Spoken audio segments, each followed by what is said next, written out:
일라디오 뉴스레터 K.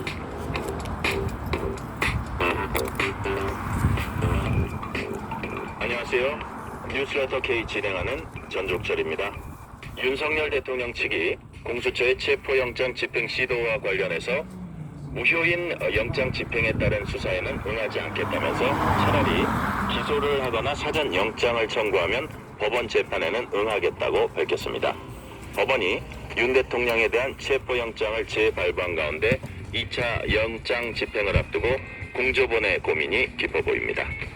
내란 특검법과 김여사 특검법 등 쌍특검법을 비롯한 8개 법안이 국회 재표결에서 부결돼서 자동 폐기됐습니다. 전국 현안들 정치 토크 코너와 김상욱 국민의힘 의원 인터뷰에서 자세히 짚어보겠습니다. 청취율 조사 기간입니다. 02로 시작되는 전화가 오면은 뉴스레터 K라고 대답해 주시면 감사하겠습니다. 방송 중 사연 보내주시면은 추첨을 통해서 치킨 교환권 보내드릴 테니까요. 많은 참여 부탁드립니다. 문자샵 9730, 짧은 문자 50원, 긴 문자는 100원, 어플리케이션 콩으로 보내시면 무료입니다. 유튜브 KBS 1라디오 계정 채팅으로도 얘기 나누실 수 있습니다. 뉴스레터 K 지금부터 시작합니다.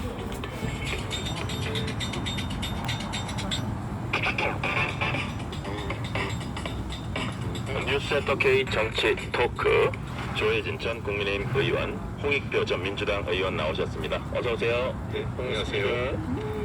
자, 방금 들어온 소식입니다. 고위공직자범죄수사처가 정한 윤석열 대통령 체포영장을 법원이 다시 이제 발부를 했었는데요.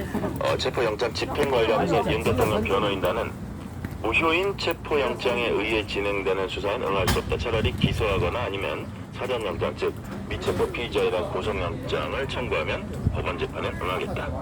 또 서부지법이 아닌 중앙지법에서 심사한 영장에만 응하겠다고도 했습니다. 자, 홍익표 의원님, 이 부분 어떻게 보세요? 전혀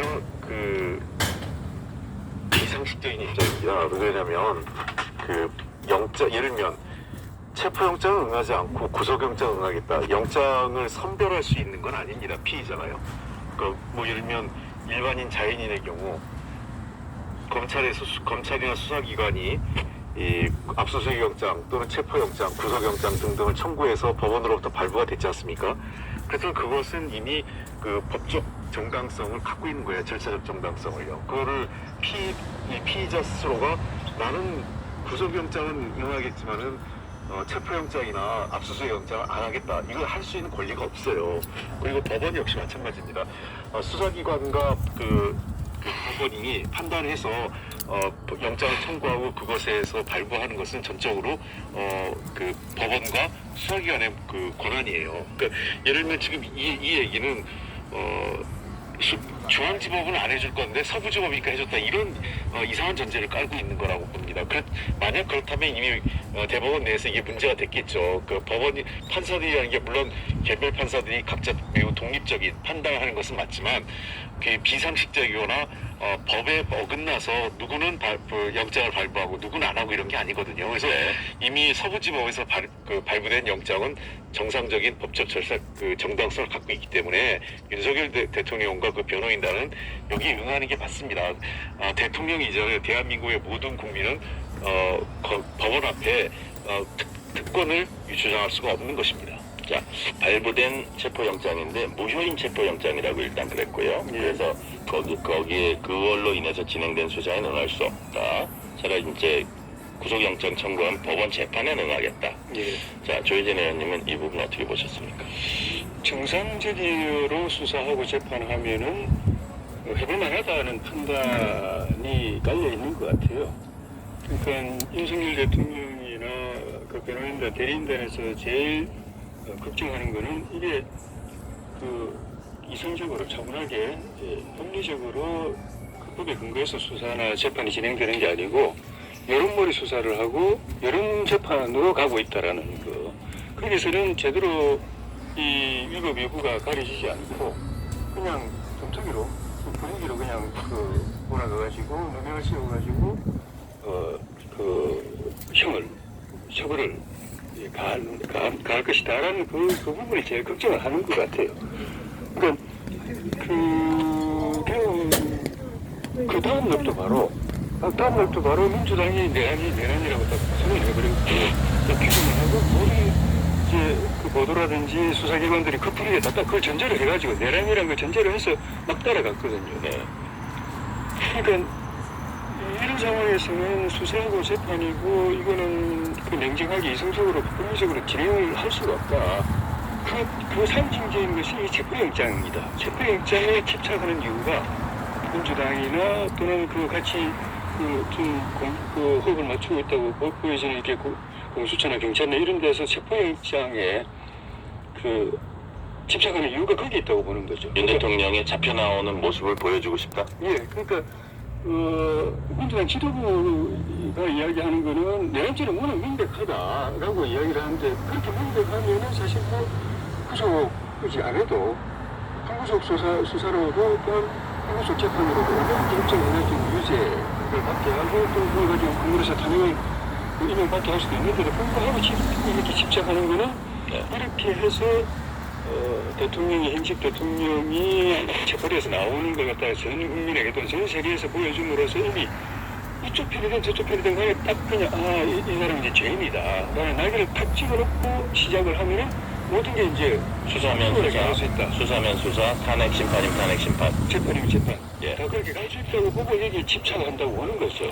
그래서 이런 식으로 가면은 이거는 제대로 이거는 그 잘못했으면 잘못한 대해서 책임을 져야 되지만은 이 정상적으로 수사 재판 탄핵이 이루어질 수가 없다고 보기 때문에 수사하지 말하자면 여론 재판, 여론 수사물이 여론을 수사하지 마라. 법리적으로 따지면 우리가 할 수 있다, 자신 있다. 법원이 발부한 거거든요. 예. 그거는 일반 국민들은 따라야 한다 이렇게 믿고 있는 사람들이 많긴 하잖아요. 그게 그러니까 그 대통령이나 대리인단에서 볼 때 이 전형적인 이 여론몰이 수사의 한 부분인 거죠. 근데 그때는 위법인데 공수처가 법적으로는 그 수사 권한이 없는데 그리고 그 수사 권한이 없는 기관이 그 청구를 했는데 법원이 또 그걸 또 발부를 해줘요. 그것도 다른 또 그 이상한 조건까지 달아가지고 이게 그냥 논의이 되고 있는 상황이다라는 거죠. 평상시에 분명히 있을 수가 없는 상황인데 그러니까 이게 분위기에 의해서 그냥 그 여론몰이 수사 여론 재판으로 가고 있기 때문에 이거는 제동을 버려야 된다. 그 생각 같고요. 홍익표 의원님이 이제 반론이 있으실 것 같아요. 예, 말씀하시죠. 몇 가지 이제 문제가 있는데 이게 위법하다고 얘기하면 위법에 따른 법적 절차를 밟으면 됩니다. 근데 그렇지 않고 있거든요. 그러니까 예를 들면 그 자연인이 어떤 사람이 영장을 청구했는데 법원에서 정상적으로 수사기 영장으로 그 법원에서 영장을 받았는데 나는 이거 인정 못하겠어. 이건 불법이야. 라고 본인이 판단하는 건 아니지 않습니까? 그 전적으로 불법인지 여부인지 판단하는 건 법원의 몫인 겁니다. 그리고 이 말씀하신 대로 공수처가 이 내란 혐의에 대해서 수사를 일일이 없느냐는 논란 때문에 지금 현재 그 수사관을 갖고 있는 국가수사부, 그 경찰의 국가수사부와 함께 공동조사본부를 공조본을 구성을 했지 않습니까? 그래서 법적인 그 논란을 해소를 했고 그걸 해소가 됐다고 보기 때문에 법원에서 영장을 발부한 겁니다. 그 다음에 또 한 가지 논란의 문제는 자 그럼 대통령에 대한 체포영장이 왜 나왔을까요? 그냥 이 공수처가 또 이 공조본이 처음부터 그냥 체포영장이나 구속영장을 바로 가려고 하는 게 아니었잖아요. 대통령 본인이 여러 차례 얘기했습니다. 법적 정책 책임을 지겠다. 그리고 이 모든 그 과정 절차에 대해서 내가 협조하겠다고 했는데 세 차례나 조사에 불응했습니다. 나오지 않았습니다. 그 수사기관이 만약에 대통령이 현직 대통령으로서 언론에 노출되고 포토라인에 쓰기 불편하다면 아마 그 공수처하고 협의했으면 충분히 비공개 그 소환 같은 게 협의가 될 수 있었을 거예요. 근데 일체 본인은 아예 수사 자체를 불허하고 나오지 않았기 때문에 한 수 없이 이 강제로 그 수사나 조사를 하려면 체포영장이 불가피했기 때문에 법원에 영장을 청구하게 된 거고 법원이 나름대로 그 충분한 그러니까 공수처가 그 체포영장을 신청한 이유가